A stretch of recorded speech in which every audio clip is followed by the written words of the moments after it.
Today's title is interesting, right? Those crazy Christians. 예수장이들이라는 제목으로 함께 말씀을 함께 나누기를 원합니다. 예수는 미쳤다. 사람들은 그렇게 얘기를 했습니다. 그리고 예수님 당시에 보통 정신이 똑바로 박힌 사람이라면 아마 똑같은 얘기를 하는 사람들이 제법 많았을 겁니다. 왜냐하면 예수님의 행동이 그 말을 증명했기 때문입니다. 예수님은 죄인들과 어울렸습니다. 누구나 다 아는 죄인들과 함께 식사하고 이야기하고 함께 다녔습니다.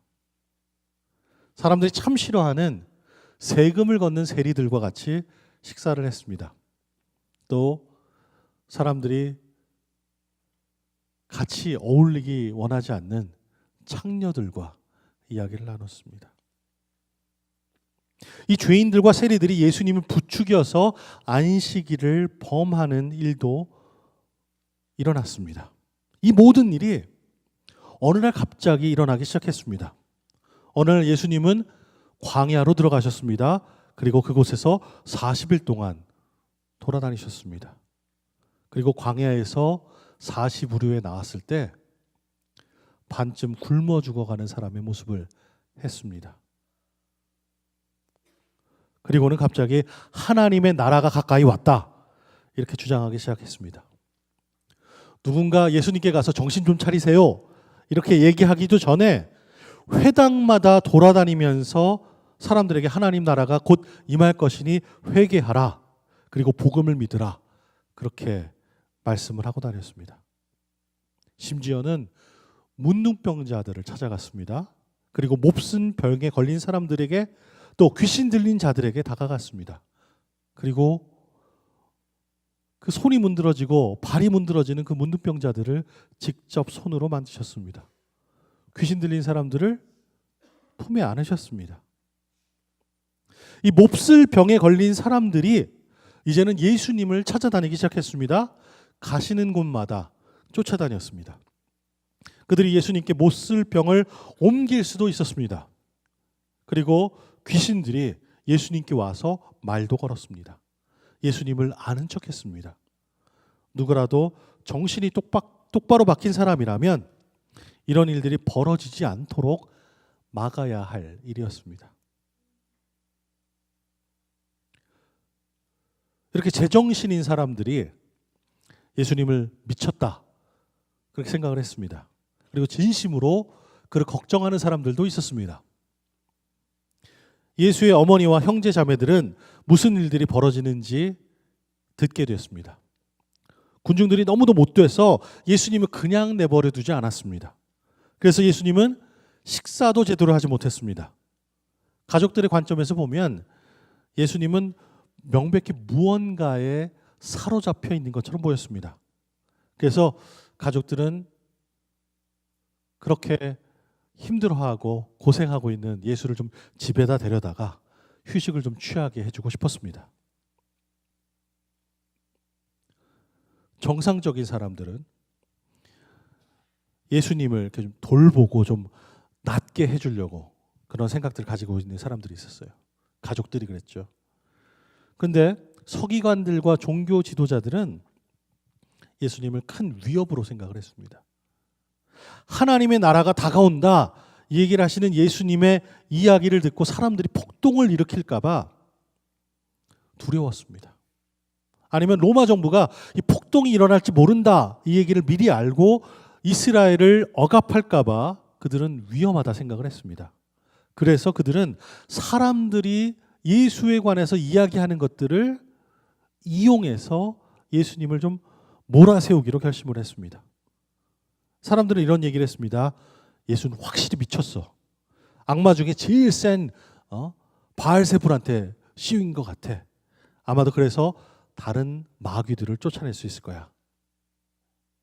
그 이야기를 예수님을 넘어뜨리기 위해서 사용을 했습니다. 예수님도 지금 어떤 일들이 일어나는지 사람들이 무슨 얘기를 하고 있는지 다 알고 있었습니다. 그것에 눈이 가려워져서 못 보신 분이 아니었습니다. 다른 사람들과 마찬가지로 모든 소문들을 다 듣고 계셨습니다. 그래서 군중을 향해서 이렇게 이야기하셨습니다. 그리고 예수님께서 하신 설명은 참 논리적인 설명이었습니다. 미친 사람의 헛소리가 아니라 예수님이 하신 논리적인 설명은 서기관과 지도자들이 자신들이 한 이야기가 창피할 정도로 논리적이었습니다. 예수가 악마에 씌웠다는 이야기가 얼마나 논리에 맞지 않는지 예수님은 설명을 통해 그것을 보여주셨습니다. 예수님 아주 간단한 문장으로 설명을 시작했습니다. 어떻게 사탄이 사탄을 내쫓으겠는가? 생각을 한번 해보세요. 만약 한 나라가 서로 갈라져서 싸우기 시작한다면 그 나라가 제대로 설 수 있겠습니까? 만약 한 가정이 서로 갈라져서 싸우기 시작한다면 그 가정이 온전해질 수 있겠습니까? 만약 사탄이 스스로 반란을 일으켜서 서로를 내쫓고 서로를 공격한다면 제대로 서지 못하고 스스로 망할 겁니다. 어떤 집에 힘센 사람이 있으면 도둑은 그 힘센 사람을 묶어놓고 그 집에 들어가서 물건을 훔칠 겁니다. 묶지 않고서는 그렇게 할 수가 없어요. 오직 하나님의 능력으로만 이 악마, 사탄, 마귀들은 꼼짝하지 못합니다. 예수님의 논리는 반박할 수가 없었어요. 예수님은 서기관들을 말 한마디 못하게 만드셨습니다. 그리고 그가 마귀를 쫓아낼 능력이 있다면 그 능력은 바로 하나님께로부터 왔다는 것을 보여주셨습니다. 하지만 거기서 그치지 않았습니다. 그들과의 논쟁을 마치시고 바로 서기관들과 종교 지도자들이 그렇게 말하도록 부추긴 영적 질병이 있음을 말씀하셨습니다. 내가 너희에게 진실로 말한다. 사람이 어떤 죄를 짓든지 어떤 비방의 말을 하든지 그것은 모두 용서받을 수 있다. 그러나 누구든지 성령을 모독하는 사람은 결코 용서받을 수 없다. 그것은 영원한 죄다. 예수님께서 이렇게 말씀하신 것은 사람들이, 특별히 서기관과 종교 지도자들이 그가 악한 귀신에 들렸다 그렇게 말했기 때문이었습니다. 우리는 왜 예수님께서 용서받을 수 없는 죄에 관해서 얘기를 하셨는지 잠깐 생각해 보기를 원합니다. 용서받을 수 없는 죄라는 말을 우리가 들을 때마다 사실 우리는 좀 불편합니다. 우리가 불편한 이유는 우리가 여태까지 배우고 알고 경험한 예수님과 하나님 아버지에 관한 모든 것에 반대되는 얘기이기 때문입니다. 예수님께서는 모든 죄를 다 용서해 주신다. 심지어 하나님은 모독한 것도 다 용서받을 수 있다 이렇게 얘기하십니다. 그런데 바로 그 다음 절에 삼위일체 하나님의 하나인 성령을 모독하는 것은 절대 안 된다. 이것은 용서하지 않겠다. 이렇게 얘기하십니다. 우리 죄를 위해서 자기 아들까지도 희생하신 하나님의 사랑과는 좀 다른 얘기 같죠. 우리가 아는 하나님, 우리가 아는 예수님, 우리가 아는 성령님이 과연 이렇게 하실까? 참 불편한 얘기입니다. 이 말을 잘 이해하기 위해서 우리는 이 정황을 잘 알아야 합니다. 예수님께서 성령을 거스르는 죄라고 말씀하셨을 때 서기관들의 영적 상태를 말했어요. 서기관들은 하나님의 말씀을 연구해서 그것을 가르치는 사람들이었어요. 요즘으로 따지면 신학 교수님들이나 목사들이 그런 사람이죠. 그런데요, 그들은 예수님께 악마가 씌워졌다 그렇게 얘기를 했습니다. 왜 그런 얘기를 했냐 하면 자신들의 밥그릇을 지키기 위해서 그랬어요. 먹고 사는 걸 지키기 위해서 그랬어요. 로마 정부로부터 받은 그 권력을 갖고 힘을 갖고 그 돈을 갖고 살기 위해서 그랬어요. 예수님이 정말 무엇인가 쉬인 것이 아니라 그렇게 얘기함으로 자기네가 조금 더 많은 힘, 조금 더 많은 돈을 갖고 살기를 원했습니다. 그들이 참 악했습니다. 그것에 눈이 멀어서 자기들과 함께 계신 진짜 몸을 입고 오신 예수 그리스도를 알아보지 못했습니다. 아직 구원받지 못한 사람들에게는요, 성령께서 은혜로 그들과 함께 하십니다.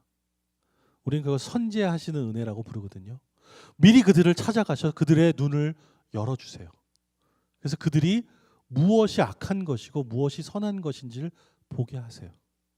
그리고 자신들의 죄된 모습을 보고 예수 그리스도의 선하신 모습을 볼 수 있게 해주십니다.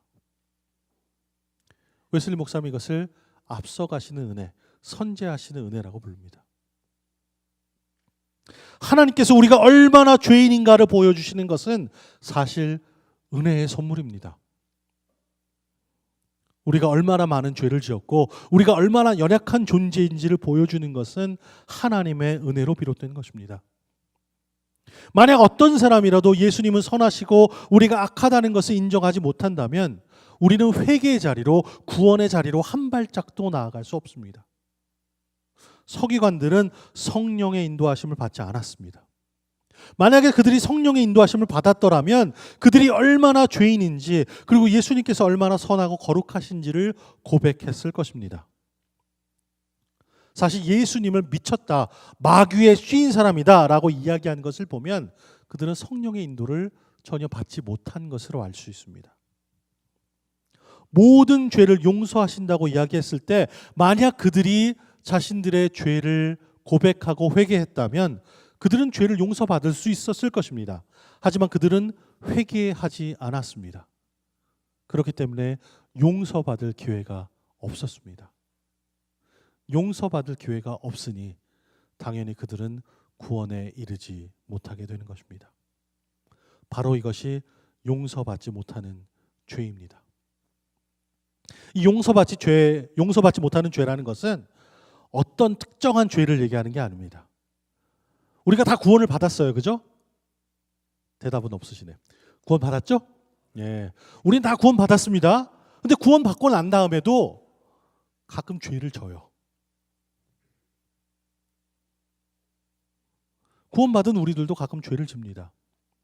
그냥 단순히 성경 모독하는 것은 죄다, 용서받지 못하는 죄다, 어떤 특정한 죄를 얘기하는 게 아닙니다. 용서받지 못하는 죄라는 것은 우리가 모두 죄인이고 예수 그리스도는 완전하시다는 이 진리를 계속해서 의도적으로 거부하고 무시하면서 살아가는 삶의 습관입니다. 우리를 구원으로 인도하여 주시는 성령님의 도우심을 철저히 무시하고 모르는 척 살아가는 삶의 선택입니다. 구원으로 인도해 주시는데 그리로 가지를 않으니 구원을 못 받게 되는 거죠. 용서를 못 받게 되는 거죠. 당시에는 예수님에 관해서 좋지 않게 얘기하는 사람들이 많았습니다. 성서학자들의 얘기로는 마가복음이 기록된 것은 예수님께서 승천하시고 난 한 30년에서 40년 후 정도 됐을 때라 이렇게 얘기합니다. 그때 교회는 아주 작고 연약했습니다. 언제 없어질지 모르는 그런 위기들이 있었습니다. 당시부터 많은 사람들은 기독교를 그냥 이상한 종교 모임 중에 하나라고 그렇게 여겼습니다. 그리고 예수님을 그리스도라고 부르고 따르는 이 그리스도인들, 크리스찬들은 좀 미친 사람들이다 그렇게 여겼습니다. 마가 공동체가 오늘의 말씀을 어떤 마음으로 듣고 있었을까요? 자신들이 교회에서 고백하고 배우는 것들을 오늘 성경 속에서 우리에게 들려줍니다. 예수님께서는 논리적으로 말도 되지 않는 이야기를 하는 사람들을 향해서 잘 설명하셨습니다. 그리스도인들이 미쳤다 이야기하는 당시 사람들에게 아주 잘 보여주셨습니다. 그리스도인들이라고 불리는 우리 모두의 삶 속에 친히 찾아오셔서 우리의 삶을 깨끗하게 씻어주시고 우리를 지배하는 악한 영들을 물리쳐 주시고 우리를 그들의 지배로부터 풀어주신 주님이 우리와 함께 하십니다. 어떻게 이런 예수님을 악하다 할 수 있겠습니까? 이런 선하신 예수님을 따르는 우리를 미쳤다 그렇게 얘기할 수 있겠습니까? 초대교인들은 그들이 예수 그리스도를 따르는 사람들이라서 가족들에게 버림을 받았습니다.